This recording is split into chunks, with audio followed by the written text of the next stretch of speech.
All of the events you have experienced in your lifetime up to this moment have been created by your thoughts and beliefs from the past.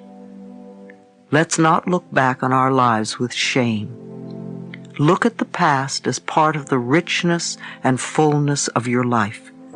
Without this richness and fullness, we would not be here today. There is no reason to beat yourself up because you didn't do better. You did the best you knew how. Release the past in love and be grateful that it has brought you to this new awareness.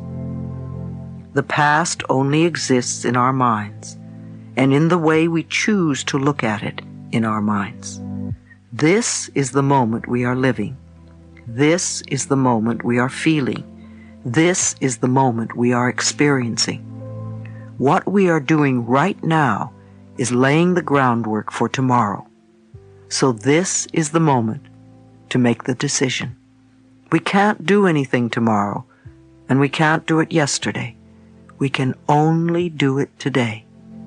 What is important is what we are choosing to think, believe, and say right now. When we begin to take conscious charge of our thoughts and words, then we have tools that we can use. I know this sounds simple, but remember, the point of power is always in the present moment. It is important for you to understand that your mind is not in control. You are in control of your mind. The higher self is in control. You can stop thinking those old thoughts. When your old thinking tries to come back and say, it's so hard to change, take mental command. Say to your mind, I now choose to believe it is becoming easy for me to make changes. You may have this conversation with your mind several times before it acknowledges that you are in charge and that you really mean what you say. Imagine that your thoughts are like drops of water. One thought or one drop of water does not mean very much. As you continue to repeat the same thoughts over and over, you first notice a stain on the carpet, then there's a little puddle, then a pond, and as these thoughts continue, they can become a lake and finally an ocean. What kind of ocean are you creating? One that is polluted and toxic and unfit to swim in? Or one that is crystal clear and blue and invites you to enjoy its refreshing waters? People often tell me, I can't stop thinking a certain thought. I always reply, yes, you can. Remember how often you have refused to think a positive thought? You just want to tell your mind that that is what you are going to do. You want to make up your mind to stop thinking negatively. I'm not saying that you have to fight your thoughts when you want to change things. When the negative thoughts come up, simply say, thank you for sharing.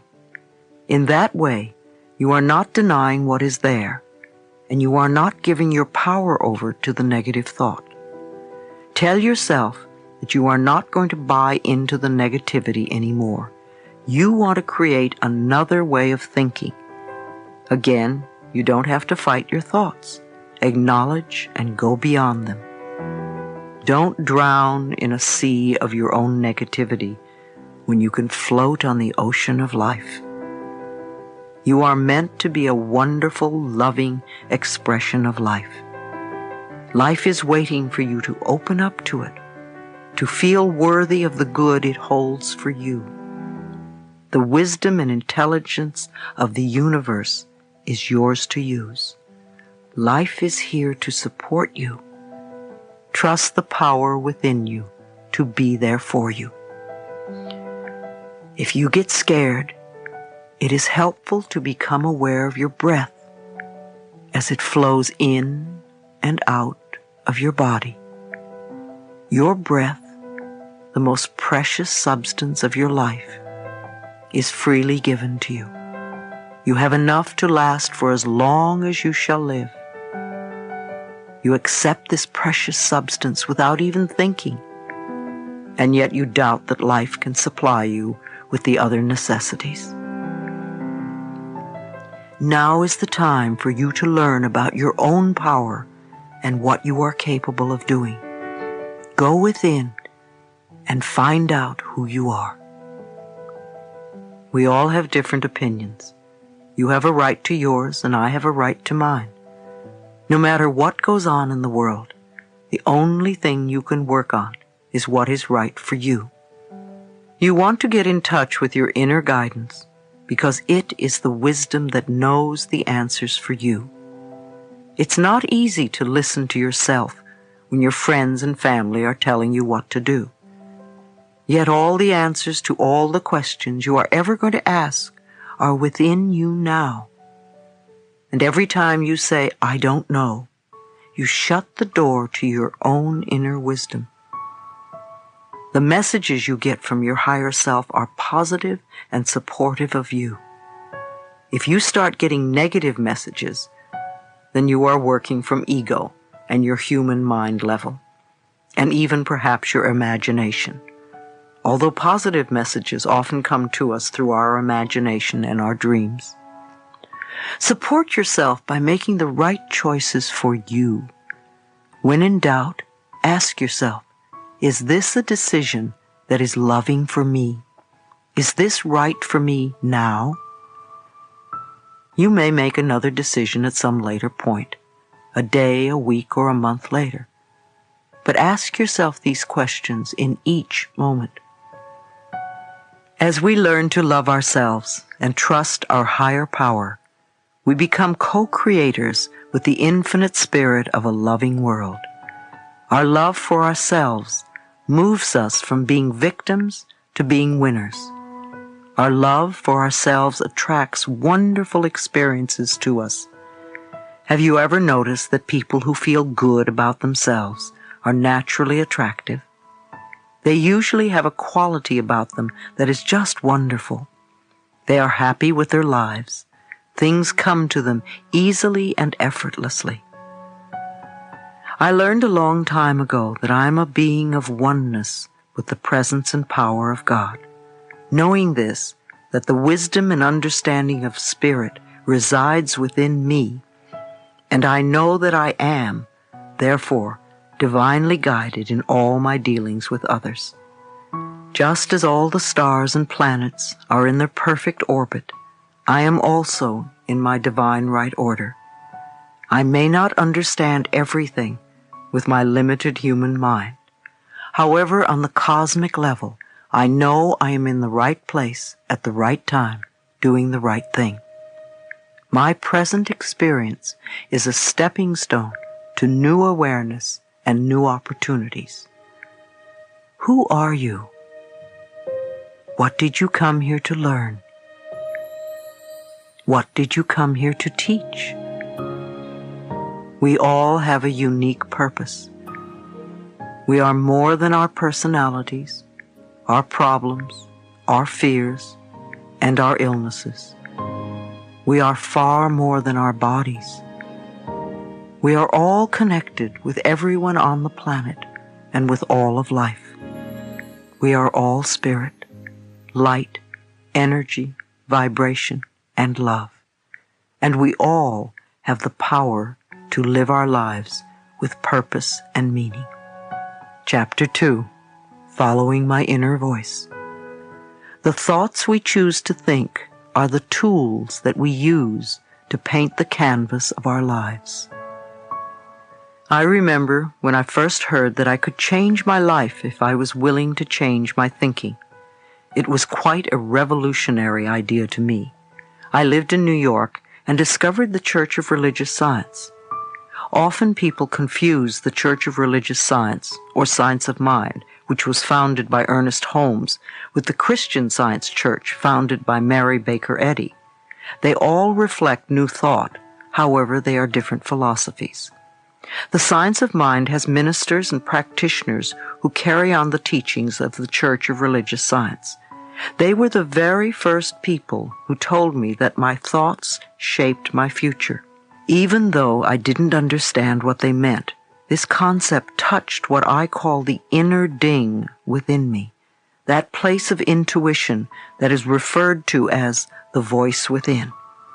Over the years, I've learned to follow it because when that ding goes yes, even if it seems a crazy choice, I know that it is right for me. So these concepts struck a chord in me. Something said, yes, they are right. And then I began the adventure of learning how to change my thinking. Once I accepted the idea and said yes to it, I went through the hows. I read a lot of books, and my home became like many of yours, filled with masses of spiritual and self-help books. I went to classes for many years, and I explored everything related to the subject. I literally immersed myself in New Thought philosophy, a new way of thinking. It was the first time that I had really studied in my life. Up until then, I didn't believe in anything. My mother was a lapsed Catholic, and my stepfather was an atheist. I had some strange idea that Christians either wore hair shirts or were eaten by lions, and neither appealed to me. I really delved into science of mind because that was an avenue that was open for me at the time, and I found it really wonderful. At first, it was sort of easy. I grasped a few concepts, and I started to think and talk a little bit differently. In those days, I was a constant complainer and full of self-pity. I just loved to wallow in the pits. I didn't know that I was continually perpetuating more experiences in which to pity myself. But then again, I didn't know any better in those days. Gradually, I found that I was no longer complaining quite so much. I started to listen to what I said. I became aware of my self-criticism, and I tried to stop it. I began to babble affirmations without quite knowing what they meant. I started with the easy ones, of course, and a few small changes began to take place. I got the green lights and the parking places, and boy, did I think I was hot stuff. Wow, I thought I knew it all, and I very soon became quite cocky and arrogant and dogmatic in my beliefs. I felt I knew all the answers. In hindsight, it was really my way of feeling safe in this new area. When we start to move away from some of our old rigid beliefs, especially if we've been previously in total control, it can be very scary. It was very frightening for me, so I would grasp onto whatever would make me feel safe. It was a beginning for me, and I still had a long way to go. And I still do. Like most of us, I didn't always find the pathway easy and smooth, because just babbling affirmations didn't work all the time, and I couldn't understand why. I asked myself, what am I doing wrong? See, immediately I blamed myself. Was this one more example of me not being good enough? That was a favorite old belief of mine. At the time, my teacher, Eric Pace, would look at me and refer to the idea of resentment. I didn't have the faintest idea what he was talking about. Resentment? Me? Surely I didn't have any resentments. After all, I was on my pathway,